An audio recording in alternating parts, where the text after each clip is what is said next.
সরকার কতটুকু সহানুভূতিশীল। উনি একজন মানে উনি বিচারাধীন একজন, উনি শাস্তিযোগ্য একজন মানুষ। উনাকে কিন্তু ভাইয়ের বাসায়, ওনার নিজের বাসায়, নিজের আবেদনের পরিপ্রেক্ষিতে শেখ হাসিনা আমাদের প্রিয় নেত্রী, উনি মনে করেছেন যে উনি একজন সম্মানীয় লোক, তাকে কিন্তু রাখতে হবে, তাকে কিন্তু ওই জায়গায় রাখা হয়েছে। তাকে তো সে মুক্ত অবস্থায় আছে, মুক্ত যদি না থাকতো সে তো আপনার কাশিমপুর বা বিভিন্ন জায়গায় যেত। ওনার প্রতি শ্রদ্ধা জানিয়ে, মাননীয় প্রধানমন্ত্রী সর্বোচ্চ শ্রদ্ধা জানিয়ে উনি কিন্তু করেছে। এই ক্ষমতায় এই সরকারকে অস্থিতিশীল করা, সরকারকে পদত্যাগ করানো, সরকারকে বিভিন্নভাবে অসম্মান অবহেলা করা, এই বিষয়গুলো কিন্তু কাজ করছে, অনেকেই আছে, আমি বলছি না সবাই, কিন্তু এটা কিন্তু এটা প্রতিনিয়ত এবং দীর্ঘদিন এই ষড়যন্ত্র হচ্ছে। কিন্তু এই নির্বাচন হচ্ছে না, তারা কি বসে আছে আপনি কি ভাবতেছেন? আমাদের রবি ভাইরা তো বসে নাই, আমরা তো জানি। আমার এই যে মাহমুদ ভাইরা বসে আছে আমাদের চেয়ারে পাশেই, কিন্তু থাকলেও আমাদের বিরুদ্ধে ষড়যন্ত্র করে। এই অস্তিত্ব রাখতে গিয়ে আমরা যেটা দেখলাম, আমরা যেটা দেখলাম সে আমরা ভিতরের সেই রূপটা দেখে ফেলছি। কি দেখে ফেলছি? যে আপনারা যে কিরকম ভয়ানক, কিরকম কিসের পৃষ্ঠপোষক, কি করতে পারেন, এটা আমরা নির্বাচনে না গেলে এটা এত খোল্লম খোলা হইতো না। আমরা নির্বাচনে গিয়া একটা জিনিস অন্তত হয়েছে যে আপনাদের আসল রূপ, আসল চরিত্র, স্বরূপ জাতির কাছে আমরা খোল্লম খোলা করতে পারছি, উন্মোচন করতে পারছি। এই কাজটা শুধু জাতির কাছে করতে পারছি, এই বলে জাতির কাছে ক্ষমা চাই আমরা। মামুন ভাই একটু কথা খুব সুন্দর কথাই বলেছেন, খুব স্পষ্ট করে স্বীকার করেছেন যে উনি আলোচনা এক জায়গায় দেখছে যে ভোট হবে না, কোনো কিছু হবে না, আলোচনা করে উনি কয়েকটা সিট নিয়েছেন জাতীয় পার্টি। আসলে এই হলো এই যে আলোচনা করে কয়েকটা সিট নিলেন, এখানে একটা দুর্নীতি হয় নাই? এটা তো নিশ্চয়ই দুর্নীতি হয়েছে। এই দুর্নীতির সাথে জড়িত মামুন ভাইরা আবার দুর্নীতির বিরুদ্ধে কথা বলেন, এটা কেমন না? এটা বিষয়টা খুব খারাপ হয়ে গেল। কারণ আপনারা 26টা দিবেন বলছেন, 26টা দেন নাই, কথা দিয়ে দুর্নীতির ব্যাপারেই তো কথা দিয়ে কথা রাখেন নাই। না ওই তো ওনারা এই সুযোগটা আলাপ আলোচনা করেই নিয়েছেন, উনি বলেছেন। আমার জানা নাই এত আলোচনা করেছে, তাহলে হইতে পারে আলোচনা করে যে নিয়েছেন, এটা তো নিশ্চয়ই একটা দুর্নীতির অংশই বলা যায়। তো এটার সাথে ওনারা জড়িত, তাহলে দুর্নীতি নিয়ে কি কথা বলবে? আর ওনাদের জন্ম থেকে এই পর্যন্ত অনেক কিছুর সাথেই আপনার ওনারা জড়িত আছেন, জাতীয় পার্টি বিভিন্ন, ওইদিকে আমি গেলাম না। আমি শুধু আপনার রবি ভাইয়ের কিছু কথা বলবো। আপনি দেখেন, আপনার দুর্নীতি নিয়ে আপনারা কথা বলেন 1 থেকে 6 পর্যন্ত বাংলাদেশে যা মানে বিএনপি সহ জামাত জোট দুর্নীতিতে 5 বার চ্যাম্পিয়ন হয়েছে। শুধু চ্যাম্পিয়ন হয় নাই, আপনার যুক্তরাষ্ট্রের মানি লন্ডারিং আইনে তাদেরকে সাজা হয়েছে, তাদের টাকা সিঙ্গাপুর থেকে কোকোর টাকা ফেরত আনা হয়েছে। তারপরে এফবিআই সাক্ষী দিয়েছে তারা দুর্নীতিগ্রস্ত। এখন আপনি দুর্নীতি নিয়ে কথা বলে রবি ভাই, উনি ওনার নিজের দলের মধ্যে বড় ধরনের দুর্নীতিবাজ, দুর্নীতির সাথে যারা জড়িত তাদেরকে তো ওনারা শাস্তি দেন নাই, তারা তো দল থেকে বের করে দেন নাই। বের করে দিলে না বুঝতাম যে না ঠিক আছে, শেখ হাসিনা দুর্নীতির বিরুদ্ধে জিরো টলারেন্স তো দেখায় নাই, তারা দেখিয়েছে। আপনি কনস্টিটিউশনের কথা যে বলেছে আওয়ামী লীগের, হ্যাঁ একটা কথা রবি ভাই ঠিক বলেছে, আওয়ামী লীগের কনস্টিটিউশনে গঠনতন্ত্রে বলা আছে যে কেউ যদি, আমরা আওয়ামী লীগ একজন নমিনেশন দেয়, দ্বিতীয় জন আর নমিনেশন পাবে না, পাওয়া উচিত না, তাকে দল থেকে বহিষ্কার করে দিবে সংগঠন বিরোধী কার্যক্রম হইলে। এখানে আমিও এমপি নমিনেশন চেয়েছিলাম, আমিও ওই অঙ্গীকার পত্রে স্বাক্ষরকারী একজন লোক।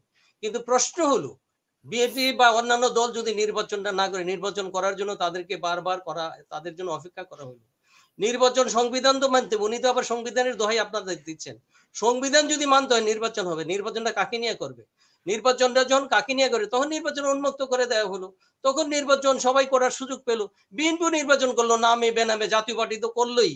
এইখানে তো দুর্নীতির এমন কিছু না। আর দুর্নীতি যদি হয়ে থাকে তাহলে এটা আমরা মনে হয় সবাই মিলে জিলেই দুর্নীতির অংশটার সাথে জড়িত হয়ে পড়ছে।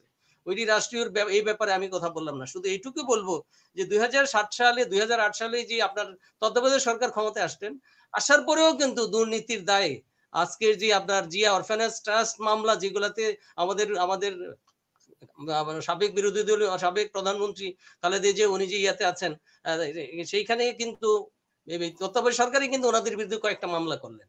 তো এই মামলাগুলো কিন্তু বিভিন্ন কারণে এখন কেউ কোনো জায়গায় ফয়সালা আছে, কোনো জায়গায় হয় নাই। আপনি যেটা মুক্তর কথা বললেন, আমরা তো যদ্দূর জানি ওনার পরিবার বাংলাদেশ সরকারের কাছে, মাননীয় প্রধানমন্ত্রীর কাছে দরখাস্ত দিয়েছে তাকে আপনার মুক্ত জায়গায় নিয়ে, একজন একজন আপনার যদি আপনার কি বলে আসামি যদি হয়ে থাকে, সে তো আপনার জেলখানায় থাকার কথা নরমালি, তাই না? আপনার তার শাস্তি হয়েছে নরমাল জেলখানার উনি পরে। যদি মুক্ত তাহলে হয়ে উনি থাকে তাহলে তো উনি বাইরে থাকার কথা, উনি রাজনৈতিক মাঠে থাকার কথা। বাইরে আছেন, ওই তো বাসায় আছেন, ওনার নিজের বাসায়, ওনার নিজের ভাইয়ের বাসায় আছেন। ওনার ভাই বোন তো দরখাস্ত দিয়েছেন, তাহলে উনি বলেছেন দেশের এটা বাইরে 100 যাচ্ছেন, দেশের বাইরে যেতে উনি ওই পারছেন না কেন? উনি দেশের বাইরে যেতে পারছেন না, উনি তো এখন অসুস্থ, প্রয়োজন সরকার এবং আপনার এখানে আবার উনি তো আপনার অসুস্থ দেখে দেশের বাইরে যাবেন, উনি তো এই অসুস্থ কথাটা আমি দেখে বলতে দেশের বাইরে যাবেন। সুস্থ হয়ে যাক, আমরা সবাই প্রত্যাশা করি এই দেশের মানুষ অবশ্যই। উনি আমার ৩ বারের প্রধানমন্ত্রী, আমরা নিশ্চয়ই সেই শ্রদ্ধা আমাদের মধ্যে আছে। উনি সুস্থ হোক, উনি বয়োজ্যেষ্ঠ একজন মানুষ। কিন্তু প্রশ্ন হলো মাঝে মধ্যে সুস্থতা হয়, ভালো হয়, মন্দ হয়, এটা আছে। আপনি দেখেন কিছুদিন আগে সুস্থ ছিল, ওনার অ্যাডভাইজারি কাউন্সিল ওনার সাথে দেখা করেছেন। কালকে আবার মধ্যরাতে গত পরশুদিন রাতে উনি আবার অসুস্থ হয়ে পড়েছেন। বয়স হয়েছে, এটা তো স্বাভাবিক। আপনার গতি প্রকৃতি কখন ঠিক হয়, কখন তার সময় নিয়ে আপনার সুস্থ আর অসুস্থ হয় না, এটা হতে পারে। সরকার এখানে একটা জিনিস আপনাদের বুঝতে হবে, সরকার কতটুকু সহানুভূতিশীল। উনি একজন মানে উনি বিচারাধীন একজন, উনি শাস্তিযোগ্য একজন মানুষ। উনাকে কিন্তু ভাইয়ের বাসায়, ওনার নিজের বাসায়, নিজের আবেদনের পরিপ্রেক্ষিতে শেখ হাসিনা আমাদের প্রিয় নেত্রী, উনি মনে করেছেন যে উনি একজন সম্মানীয় লোক, তাকে কিন্তু রাখতে হবে, তাকে কিন্তু ওই জায়গায় রাখা হয়েছে। তাকে তো সে মুক্ত অবস্থায় আছে, মুক্ত যদি না থাকতো সে তো আপনার কাশিমপুর বা বিভিন্ন জায়গায় যেত। ওনার প্রতি শ্রদ্ধা জানিয়ে, মাননীয় প্রধানমন্ত্রী সর্বোচ্চ শ্রদ্ধা জানিয়ে উনি কিন্তু করেছে। এটা করেছে, এটা করছে, এটা আমি সাধুবাদ জানাই মাননীয় প্রধানমন্ত্রীকে। কিন্তু প্রশ্ন হলো এখন যে জায়গায় উনি আছেন, পরিবার বলছেন, পরিবার দরখাস্ত দিয়েছেন মাননীয় প্রধানমন্ত্রীকে যে একটু এই সুযোগটা দিতে হবে। বলছে যে ঠিক আছে, ওইখানে আপনি রাখবেন, ওখানে হবে। এটা তো দোষের কিছু নাই। উনি মুক্ত তো আছেন, হয়তো টেকনিক্যাল গত কারণে, কৌশলগত কারণে আপনি বলতে পারেন এটা কেমন, কিন্তু উনি তো আছেন, উনি দরখাস্ত দিয়ে ওনাকে আলাদা সুযোগ দিয়েছেন, একটা বাসার মধ্যে উনি থাকছেন। উনি মুক্ত না হলে আমি তো একজন জেলখানার আসামি, কয়েদি হলে আমি তো জেলখানায় থাকবো, আমি তো অন্য জায়গায় থাকার কথা না। এই অর্থে মনে হয় মাননীয় আইনমন্ত্রী বলেছেন, আইনমন্ত্রী আমার বলেছে যে উনি মুক্ত। মনে হয় আর কি, কারণ ওনারা আরো বিজ্ঞ মানুষ, হয়তো বিষয়টা আরো ব্যাখ্যা করবেন। আমি শুধু এটি করব, আমরা যারা দুর্নীতি নিয়ে কথা বলছি, আমরা কি দুর্নীতিগ্রস্ত কি না, আমরা কোথায় আছি, আমাদের দল, আমাদের সমাজ, আমরা কোথায় আছি? যদি দুর্নীতিমুক্ত একজন মানুষ হয়, হ্যাঁ 100%, কিন্তু দুর্নীতিমুক্ত আমরা কিন্তু কেউ না। এই কথাটা স্পষ্ট। এটা কে কিভাবে নিবেন জানি না। কেউ কম, কমনও বেশি। কারো পৃষ্ঠপোষকতা সরাসরি আছে, কারো নাই। আমাদের সমাজটা কিন্তু এখন সেই গ্রাসরুট পর্যায় পর্যন্ত, এখন আপনার সেই গ্রামে আমরা একসময় স্বপ্ন দেখতাম, মানুষ দেখতাম যে মায়ের কোলে ফেরত যাবে, যে গ্রামে তারা বসবাস করবে, আপনার আলো বাতাস খাবে, প্রকৃতির সাথে মুখোমুখি হবে। সেই গ্রাম কিন্তু এখন সেই জায়গাটায় নাই। গ্রামের দূষণ, বায়ু দূষণ হয়ে যাচ্ছে, মানুষগুলো দূষণীয় হয়ে যাচ্ছে। গ্রামটা সেই পরিবেশ নাই। প্রত্যেকটা মানুষই কিন্তু আপনার কোনো না কোনো ভাবেই দুর্নীতির দায়ে হয়ে যাচ্ছে। আর ধর্মের কথা বলবেন কি, ধর্ম যেগুলো আমাদের হচ্ছে মাদ্রাসা, বেশিরভাগ ক্ষেত্রে কি হয়, যেখানে ডিসপুটেড জায়গা, এই জায়গায় মসজিদ তৈরি করে ফেলে। যেখানে আপনার মসজিদ, এখানে আমাদের গ্রাম, আমাদের অঞ্চল, আমাদের বাড়ি কুমিল্লা, যেখানে মসজিদে লোক নাই, আপনার এক লোক, আপনার আমার পাশে ছোট্ট একটা মসজিদ আছে, আমাদের পুকুরের দুই পারে দুইটা মসজিদ। কি হলো, একটা সমস্যা কি হলো, ওয়াকফ করে নাকি দেন 50 বছর যাবত ওই জমির খরচ খাজনা হয় ওই মসজিদের নামে। আমার এক ভাতিজা, আমার এক চাচা আয়সা বললেন তাদের এই চাচা ভাতিজাদের টাকা হয়েছে, নতুন একটা মসজিদ হয়েছে, কিন্তু নামাজ পড়ার লোক কিন্তু নাই। ওই যে আমি প্রসঙ্গে উঠলাম এই কারণে, আবেদ আলীর কারণে। আবেদ আলী বড় একটা মসজিদ করেছে ওখানে, বলেছে ওখানে মানে মসজিদের করে যে উনি 300 কোটি একটা বাড়ি করেছে, মসজিদটা করেছে, যা দরকার তা দিবে। তাহলে আমার কথা হলো, আমি শিক্ষক মানুষ, আমি বৈধ ইনকাম করি, আমি 2000 টাকা দিলে তো এটা মানুষ গ্রহণ করে খুব কম, মানে সেই হাততালি বা সেই গ্রহণযোগ্যতাটা কম। আরেকজনে তো আমার সামনে 20,000 টাকা দিয়ে দিতেছে। কেউ এই সমাজ তো দেখছে না সেই 20,000 টাকা কিভাবে দিচ্ছে। এই সমাজের এই যারা আমার বক্তব্য রাখছে, তারাও তো জানছে না এই মসজিদে সে 20,000 টাকা কোথেকে দিচ্ছে। একজন অফিস সহকারী 20,000 টাকা কিভাবে দিতে, আর বেতন হলো 13,000 টাকা। এটা কেউ দেখছে না, বরং বলবে মাস্টার মানুষ 5,000 2,000 টাকা দিছে, আর কি দিব, এর চেয়ে আর কোনো কিছু আপনার কাছে নেই। কোটা নিয়ে একটু সংক্ষেপে শুনতে চাই। আপনার কাছে আমাদের সমাজে কিন্তু কোটার বিষয়ে একটু শুনতে চাই যে আইনমন্ত্রী বলেছেন কোটার আপনারা সমাধান, আসছেন, বা প্রধানমন্ত্রীও বলেছেন যে আইন মানে সমস্যার সমাধান রাজপথে হবে না, কোর্টে হবে। করে ফেলছিলাম। এখানে আমি আপনার সকলের অভিজ্ঞতার্থে বলতে চাই, আপনার এইটা যখন একটা ফয়সালা মাননীয় প্রধানমন্ত্রী করে ফেলেন, পরবর্তীতে আমাদের 7 জন বীর মুক্তিযোদ্ধার সন্তান তারা হাইকোর্টে রিট করে এই বিরুদ্ধে, এই রিট করে, এটা বিচারাধীন মামলা আছে, ওই বিচারাধীন আপনার হাইকোর্ট কিন্তু এটাকে অবৈধ ঘোষণা করেছে। অবৈধ ঘোষণা করার কারণে আপনার এখন এরপরে আবার সরকার কিন্তু আপনার এখন রিট করছে। এখন আমরা বলছি, সরকার বলছে যেহেতু কোর্টের ব্যাপার হয়েছে, কোর্টে সরকার এখন আর্গুমেন্ট করবে, আর্গুমেন্ট করে নিশ্চয়ই আমরা যে কথাটা আমি ব্যক্তিগতভাবে মনে করি, মানুষের মানুষের যে চেতনার জায়গাটা, সার্বজনীন মানুষের যেটা মঙ্গল হয় সেটাই তো কোর্ট রায় দিবে। ইভেন আপনি আজকে দেখেছেন মনে হয় মাননীয় প্রধান বিচারপতি ওবায়দুল হাসান শাহীন, ওনার ডাকনাম শাহীন, আমরা ছাত্র জীবনে ওনাকে জানি অত্যন্ত সজ্জন একজন ভদ্র মেধাবী ছাত্র হিসেবে। উনি বলেছেন যে কারো আপনার জনসমাবেশ বা কারো বক্তৃতা শুনে কিন্তু হাইকোর্ট কোনো রায় দেয় না, কোর্ট কোনো রায় দেয় না। কোর্ট এর ভিতরে কতটুকু মানে আরো এটা দেখে রায় দেয় না, যেটা ভালো সার্বজনীন, যেটা বিচারের তাদের দৃষ্টিতে ভালো সেটা তারা করবে। তো এই জায়গাটায় আমার মনে হয় একটু অপেক্ষা করা দরকার। এখানে আরেকটা জিনিস আপনারা বলছেন যে এখানে কেউ কেউ সমর্থন দিছে, দিতেই পারে, এটা যদি মানুষের হয় এটা তো দিতেই পারে, কিন্তু প্রশ্নটা ওই জায়গায় না। প্রশ্নটা হইলো ওই জায়গায় আপনি যখন একটা কথা বলছেন, আমি বলছি আপনার পেছনে কিন্তু আরেকটা স্বার্থ আছে, আপনি ওখানে সাপোর্ট দিলেন, দিতেই পারেন যে আপনি ঠিক আছে এটা জনগণ বা ছাত্ররা আগাই আসছে, এখানে এটা অবিচার হচ্ছে মনে হচ্ছে, এটা আমি সাপোর্ট দিই। কিন্তু এই এত পেছনে কিন্তু আরেকটা গন্ধ ষড়যন্ত্র আছে, ষড়যন্ত্র রাষ্ট্র ক্ষমতায় এই সরকারকে অস্থিতিশীল করা, সরকারকে পদত্যাগ করানো, সরকারকে বিভিন্নভাবে অসম্মান অবহেলা করা, এই বিষয়গুলো কিন্তু কাজ করছে, অনেকেই আছে, আমি বলছি না সবাই, কিন্তু এটা প্রতিনিয়ত এবং দীর্ঘদিন এই ষড়যন্ত্র হচ্ছে। কিন্তু এই নির্বাচন হচ্ছে না, তারা কি বসে আছে আপনি কি ভাবতেছেন? আমাদের রবি ভাইরা তো বসে নাই, আমরা তো জানি। আমার এই যে মাহমুদ ভাইরা বসে আছে আমাদের চেয়ারে পাশেই, কিন্তু থাকলেও আমাদের বিরুদ্ধে ষড়যন্ত্র করে। এই দেখলেন কথাবার্তা খেয়াল করছেন মনে হয়, পাশে বিরোধী দলের চেয়ার, শেখ হাসিনার সাথে কথা বলে, ওনার কথা অনুযায়ী যদি বলি, ওনার সাথে কথা বলে যদি এমপি হয়, 26টা সিট দেননি আপনারা, এই জন্য হয়তো অভিমান করেছে আপনাদের সাথে।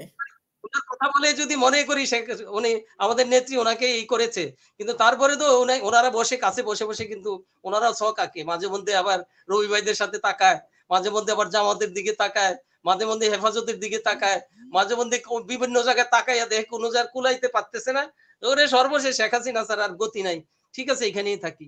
আপনার এইখানে আমরা পরে চাই 5 বছর নির্বাচন হয়ে গেছে, আমাদের রবি ভাইরা যারা আছে অবশ্যই আপনারা ক্ষমতায় আসেন, আপনারা মানুষ আপনাদের পাশে আসুক, আপনারা এখন কাজ করেন, 5 বছর পরে নির্বাচন হবে, এখন দেশকে অস্থিতিশীল করার জন্য কাউকে চুলকাইয়া অস্থিতিশীল করা, কাউকে উস্কানোর কোনো দরকার নাই। 5 বছর পরে সেই নির্বাচনে প্রস্তুত নেন, যেখানে বিরোধী দল স্ট্রং। আপনার হাসিনা আপা, আমি একটা কথা বলতে চাই, যে জায়গায় বিরোধী দল স্ট্রং সেই জায়গায় কিন্তু সরকার কিছুই করতে পারে না, এরকম ইতিহাস বিগত দিনে আমরা দেখছি। আমরা দেখেছি এরশাদ বিরোধী আন্দোলনে সর্বদলীয় ছাত্র ঐক্যের অন্যতম একজন কর্মী ছিলাম, এই মামুন ভাইদের দল পুলিশ দিয়ে গোলাপ শাহ মাজারি আমাকে মনে করেছে আমি মরে গেছি, আমাকে পিটাইয়া ফেলে চলে গেছে। আমার ডাকসুর সুলতান মোস্তাক, তখন মোস্তাক ভাই নাজমুল হক প্রধান, জহিরুদ্দিন স্বপন ভাইরা, আবার নুরুল ফজল বুলবুল, তারা আমাকে নিয়ে আপনার পানি টানি দিয়ে তারপর ঢাকা মেডিকেলে ভর্তি করেছে।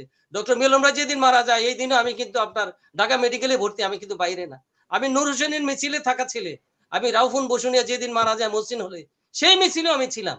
আমি আন্দোলন সঙ্গে গত 30-40 বছরের আন্দোলন, গণতান্ত্রিক আন্দোলন বলেন, রাজনৈতিক আন্দোলন বলেন, সব আন্দোলনের একজন কর্মী হিসেবে আমি কাছে ছিলাম, প্রাইম মিনিস্টারের কাছে ছিলাম। আমরা দেখছি আপনার নেত্রীকে কত নাজেহাল করা হয়েছে। উনি 81 সালে আসলেন, ওনার বাবার বাসায়, বাড়িটা বঙ্গবন্ধুর বাড়িতে, ওনাকে ঢুকতে দেওয়া হয় নাই, উনি চোখের জল ফেললেন, উনি মিলাদ করতে পারলেন না, উনি ঢুকতে পারলেন না, গেট থেকে ফেরত আসলেন।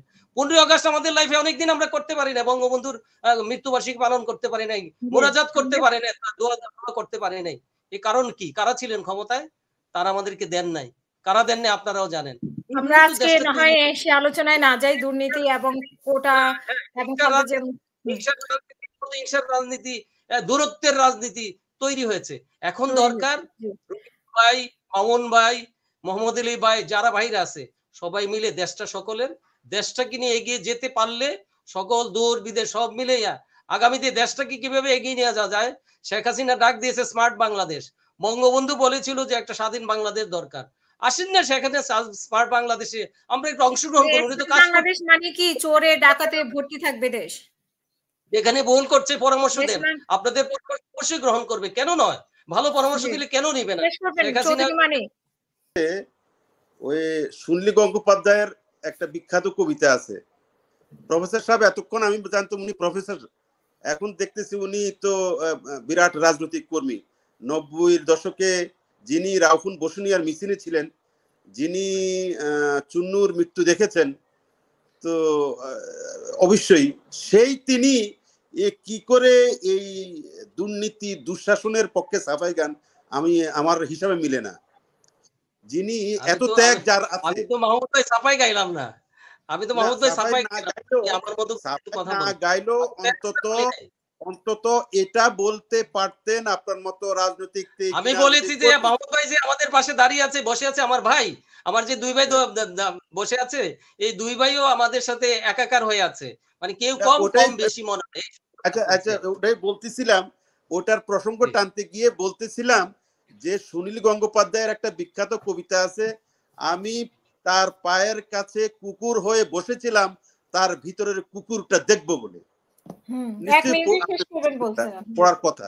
আচ্ছা, এখন কেন বললাম কথাটা, যে আমরা তো কোনো উপায় ছিল না, আমাদের তো তো আমরা তো আর বিএনপি না, এত বড় ইমানের অধিকারীও না। তো আমাদের তো আপনি একটা আসল জায়গায় আসেন। মাহমুদ ভাই আসল জায়গায় ওটাই আসেন। বলছি, কি বলতে ওটা চাচ্ছেন? জবাবটা দিচ্ছি তো ওনাকে। হুম, আমরা তো অত, তো আমরা তো অস্তিত্বের প্রয়োজনে আমরা তো বেঁচে থাকতে হবে, আগে নিজের নাম তারপর বাপের অবশ্যই নাম।